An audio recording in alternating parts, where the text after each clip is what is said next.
1. un 2. martā Liepājas Olimpiskajā centrā norisinājās izstāde Ražots Liepājā, kuru, kā informē pašvaldība, apmeklēja vairāk nekā 30 000 cilvēku.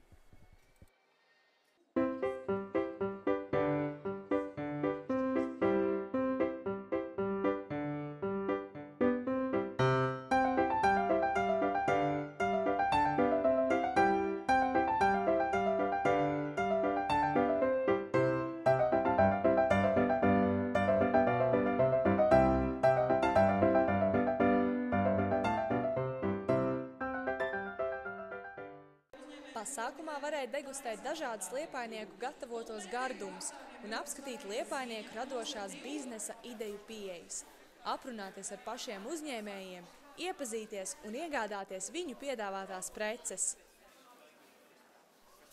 Speciāli radošajai televīzijai Aleksandrs Vabelis un Annija Muižule.